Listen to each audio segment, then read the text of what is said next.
Alright, and okay, I dropped the thing on the floor. Hold on a moment. Alright, gotta get that pop guard. Okay, so we are back, ladies and gentlemen. And hello, everybody. You're listening to the Insomniac Variety Hour, your one stop shop for hot takes with hotter people. I am here in the toasty oven temperature KRLX studio in the basement of Sales Hall with my guests for the evening, me, myself, and I. Once again, I'd like to say thank you for listening, and it feels great to be back after a week off. However, I've been quite ill and playing catch up on big assignments pretty much every day this week, so I didn't have much time in the way of making a show until pretty recently. And because, as much as it pains me, this is just an extracurricular activity, so, you gotta prioritize academics, I suppose.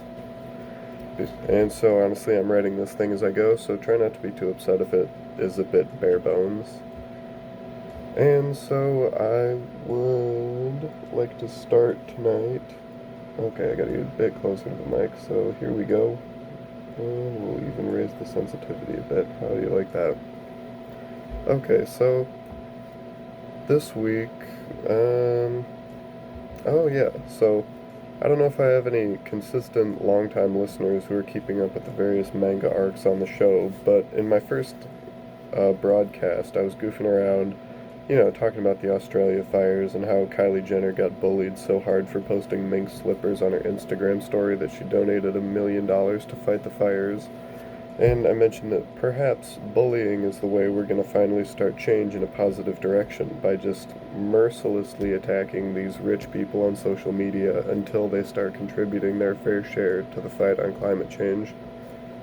And so, in the same Australia Fire segment, I called Jeff Bezos an irresponsible man, unworthy of the immense power he wields because of his mistreatment of workers, and donating to charities for the homeless while having massive amounts of employees on food stamps, along with having an entire business that thrives off of decreased efficiency, which causes more environmental damage than a traditional postal service. And I really laid into the man, but oh my god, it worked. So, in the last week, Metal Jeff pledged a whopping $10 billion to fighting climate change, and I was floored. So, I have to admit, I am a rather cynical man, and I just didn't see it coming at all. I thought he was going to continue how he has been donating, which is just sort of little bursts here and there. It's like, I think he did $100 million to the family homelessness thing, but that's such a small amount compared to what he has and even what other people donate compared to him. Like, Bill and Melinda Gates are the most noteworthy examples. They've given up so much of their money to charity, and it's probably, it's saved lives, it's caused advances in technology. It's just an all-around good thing that I wasn't expecting Jeff to take part in. But he's putting his best foot forward now, and he's starting. So I think it was on Monday, he announced the Jeff Bezos Earth Fund, which he's going to use to give grants and donations totaling about $10 billion to battle the imminent destruction of our one and only home in the universe. And so now the big question, does it make him a good person? Sort of. I don't know. It's a complicated issue. So I consider climate change to be the most important societal issue mankind is facing by several orders of magnitude. So obviously this has significantly changed my opinion of him. Obviously losing $10 billion doesn't hurt him at all. I think just about 2 weeks ago he bought an estate that's worth like $100 million. So he is not hurting in the slightest. And really when you think about it, the $10 billion, in terms of hurting his way of life, it's really not doing anything. It's sort of a drop in a barrel. But at the same time, that is $10 billion, and it is world-altering money in terms of the causes that he could donate to with it.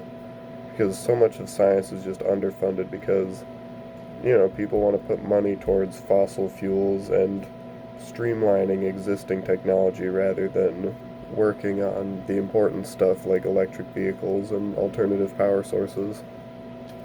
Well, I guess the electric vehicle part's coming in a bit clutch, but what good is that if we still have to get all of our power from fossil fuels?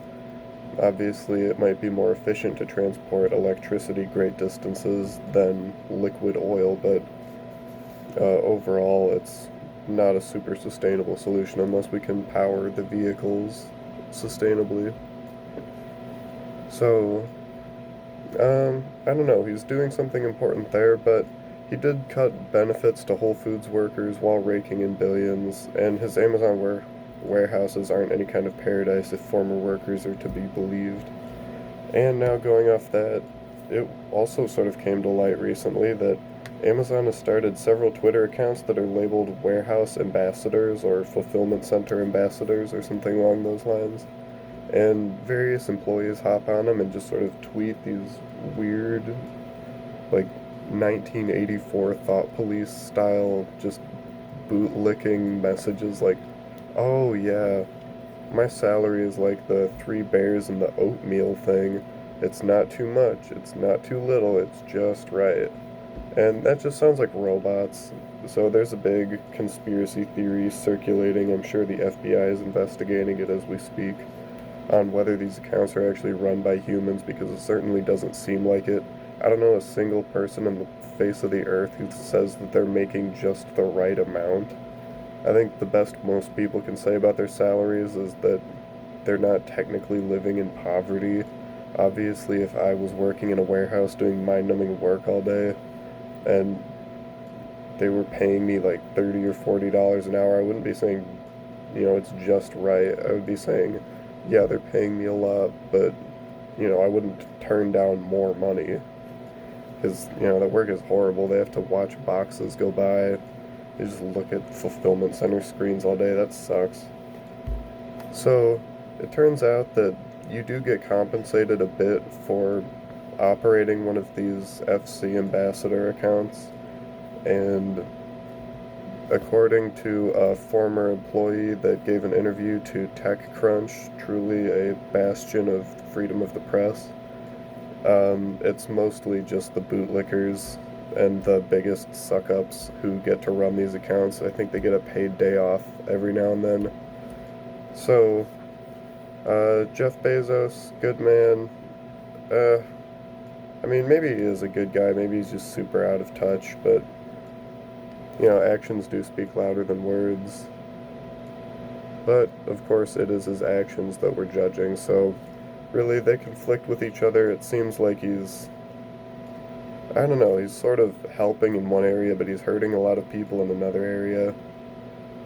So maybe this is sort of the start of his redemption arc. Maybe this is the part where the trend line becomes concave up instead of just stagnant in a negative position. So maybe in a few years we'll look at Jeff Bezos the same way we do with Bill Gates, as somebody who's contributed a lot to society and decided to do good with their money and give it back to the world that sort of allowed them to succeed in the way that it did. And so with that, okay, well, I guess this is as good a time as any to go into my favorite segment of all time, political update. And this is political update 2, Electric Boogaloo.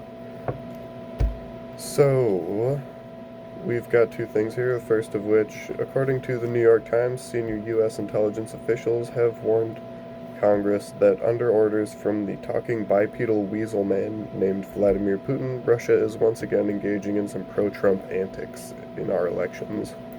So the president took immediate action against this threat to our democracy and attack on our sovereignty as a nation by getting mad and saying that Democrats would just use this against him, which I sort of hope they do, because it really isn't hard to sidestep this issue. You just have to get in front of the press and say you have been alerted to a situation regarding the election and that you don't condone it at all. But even in 2016, when this whole controversy was happening for the first time, now we've got the sequel. I'm sure they'll try and just run the same plays all over again, and maybe it will work. Who knows? We'll see, I guess.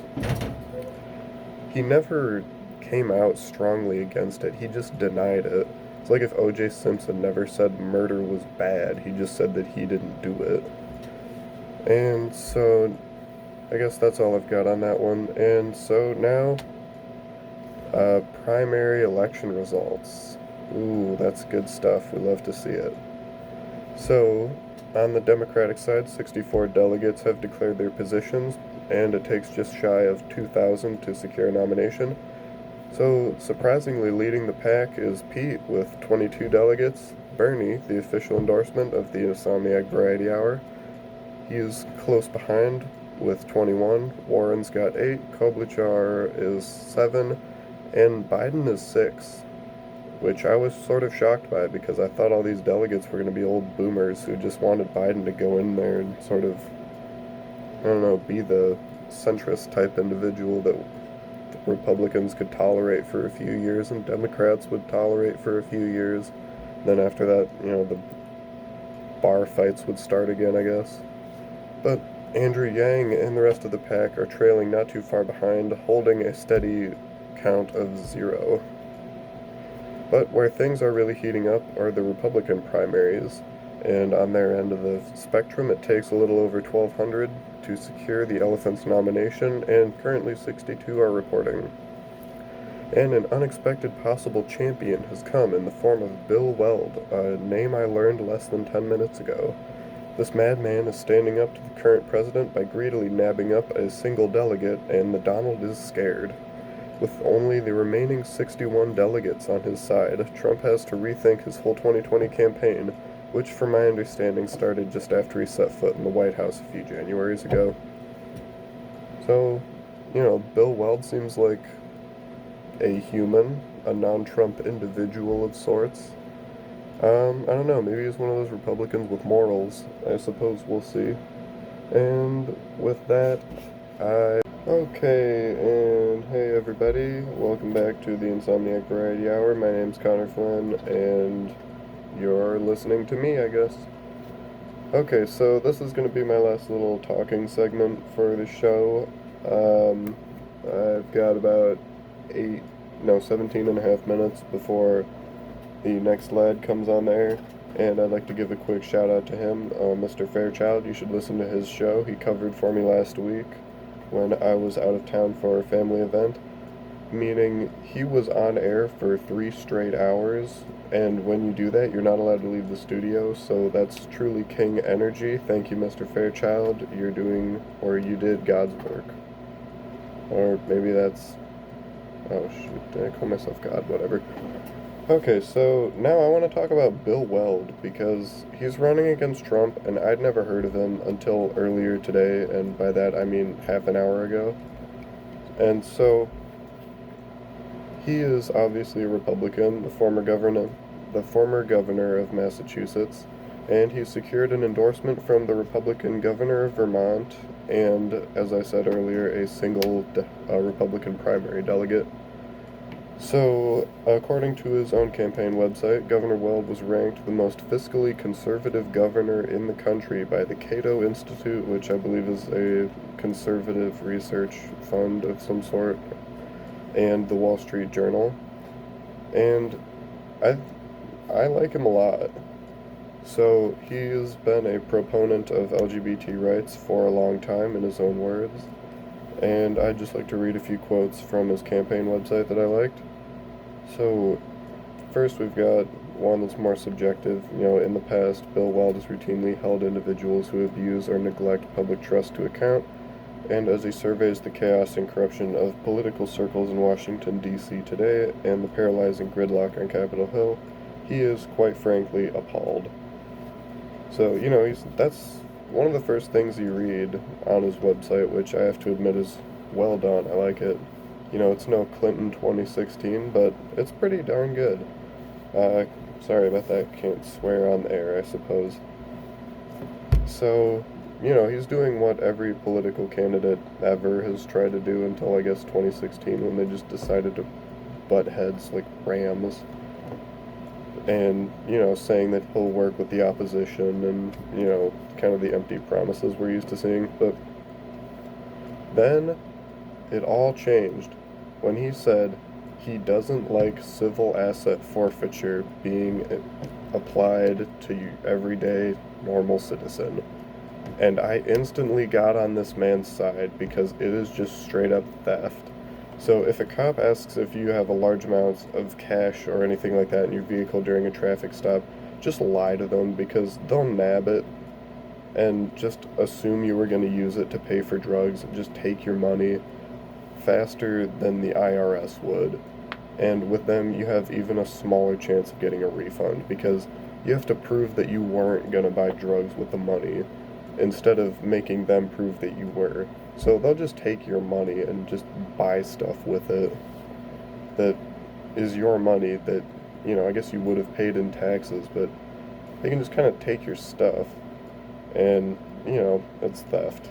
Not to be too libertarian over here, but that is just theft.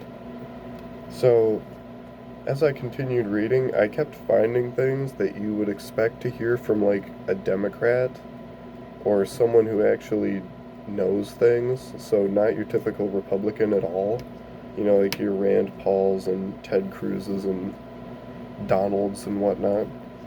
So, I looked on his prison reform page, and he's got a few bangers on there. So, first off, he says he supports Senator Cory Booker's legislation to release 17,000 nonviolent offenders convicted of minor possession of marijuana from prison, which is obviously wonderful. I was kind of hoping Obama, in his, last week of presidency, would just pardon, 500,000 people from that same thing and just kind of flood the country with inmates or former inmates who had no idea what an iPhone was as kind of a punishment for everybody kind of just slamming them behind bars for no reason 30 years ago when they were kids and had an ounce on them. So then he says, this shocked me to my very core. Another pitfall of the war on drugs is its racially disparate outcomes. Black Americans are 4 times as likely as white Americans to be arrested for possession offenses. And that's just insane to me because I've never heard a Republican acknowledge that the justice system acts differently on the races before. So it seems like he is a very liberally minded individual, but, obviously his Second Amendment page, he's, I guess you'd call him pro-gun, but he does support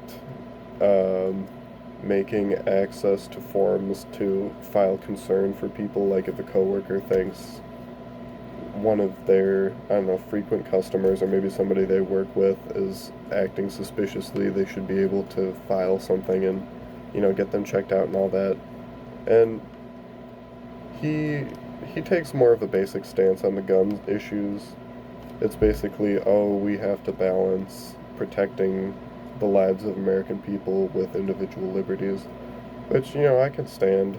I mean, I guess, it is a personal opinion, I guess, but one of the things he does say in there is that choices made in extremely politically charged times are often not optimal, which I guess I can get behind, so, I disagree with him there, but, what can you do? Nobody's perfect.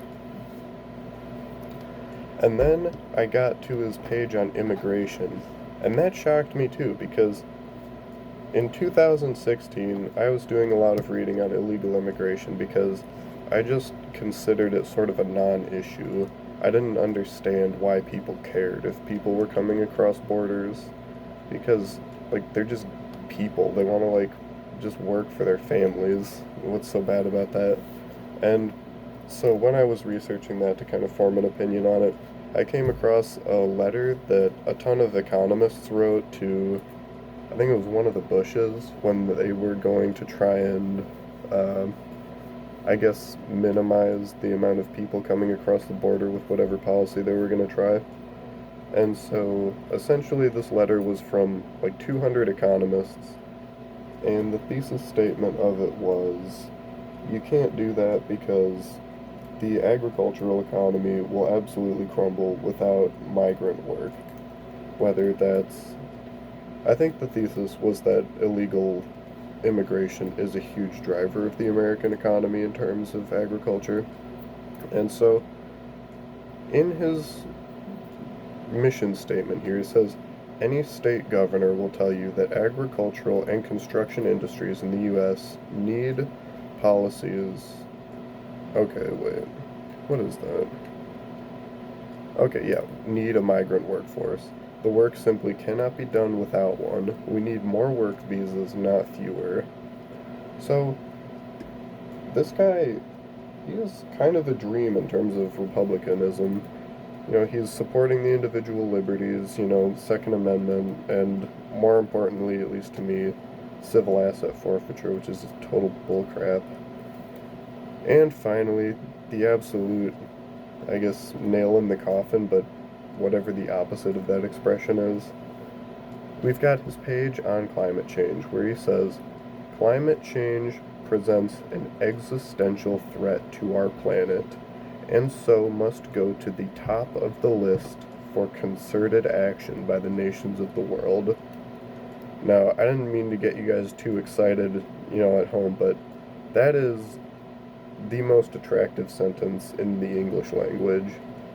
So, this is sort of an unprecedented move, but, I've already endorsed Bernie for my candidate, or the show's candidate, the huge staff we have here and all of that. But, oh God, what was this guy's name? Bill Weld. Bill Weld secures the Insomniac Variety Hours endorsement for Republican candidate. Because, what a guy. I mean, if you're thinking of voting Republican, I cannot recommend this guy more, at least with what I know now from his own website. I'm sure he's had scandals or something like that, but he's worked in the Justice Department forever on a few levels. He's been, like, Attorney General assistant to the Attorney General for several years. He was, I think he said, a two-term governor of Massachusetts. He lowered taxes 21 times and never raised them, so I'll look into that. It's probably led to some problematic outcomes, at least in a few places, but it seems like he's a consistent guy with values and who's actually looking at the real problems of the world. So if you don't want to vote for whoever the Democratic nominee is, I would implore you to vote for Bill Weld. Or maybe the other Republicans are just as good as him. I never even considered them an option because, it's like a third-party candidate in 2016 or I guess any other time as long as you're not in Bernie Sanders' district. It's just throwing your vote into the fire. A vote for a third-party candidate is almost less than nothing. Because, you can make the cases like, oh, we're expressing discontent with the system, bi-party system. But in the end of the day, you voted for Jill Stein and got Trump elected to office, so, feel guilty about that for 4 years, I guess. And with that, I would just like to say thank you guys so much for listening. That's all I've got for tonight. I apologize, it was a little less formal. I usually try and have between 10 and 20 pages in terms of kind of a loose script to go off of. But, the time wasn't there this week. And so, the few of you who are listening, thank you so much. I really appreciate it. And, I suppose, continue existing, have a great weekend, and carry on.